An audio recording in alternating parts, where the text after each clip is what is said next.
Perché oggi siete andati da Zaia a Palazzo Balbi? Ma oggi all'ordine del giorno del Consiglio regionale c'era l'esercizio provvisorio di bilancio che vincola i primi mesi del prossimo anno a delle spese in dodicesimi, quindi mette molta rigidità nell'utilizzo dei fondi regionali. Questa è una decisione importante e la responsabilità politica di questa scelta è di Luca Zaia.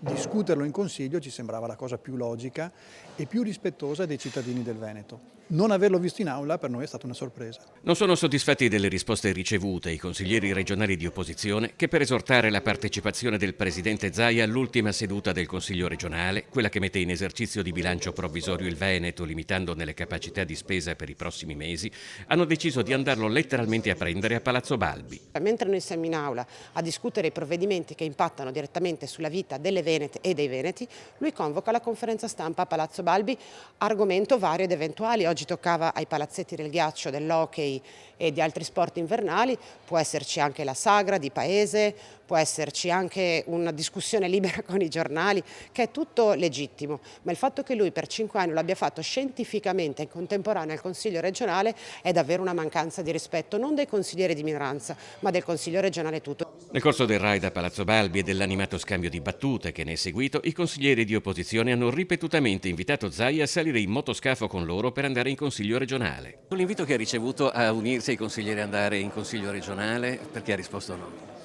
Ma ho risposto chiaramente perché chiedere la presenza del Presidente da giorni dicendo che questa amministrazione è irresponsabile perché manda la Regione in esercizio provvisorio vuol dire raccontare una non verità, per non dire altre robe, perché l'esercizio provvisorio lo devi attuare perché non ci sono i tempi per approvare un bilancio e non lo dico solo io, lo dice il collega del PD della Campania e il collega del PD della Puglia che hanno lo stesso problema. Il bilancio non si riesce ad approvare prima di metà dicembre, perché quelli sono le date. Le opposizioni sono invece dell'avviso che le elezioni si sarebbero potute convocare prima per dare modo alla nuova amministrazione di fare un proprio bilancio, oppure ancora votare un bilancio provvisorio sul quale poi la maggioranza uscita dal voto del 23 e 24 novembre avrebbe potuto operare degli assestamenti.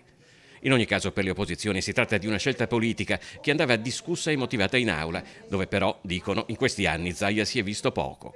Zaia ha una percentuale di presenza in Consiglio regionale del 6%, molto al di sotto della media dei suoi colleghi delle altre regioni che sono oltre il 50% e una percentuale di votazioni ancora più inferiore dello 0, quindi insomma è un voto del tutto insufficiente. Tra l'altro sappiamo che si vuole candidare a consigliere regionale, speriamo che magari con la prossima legislatura possa essere più presente.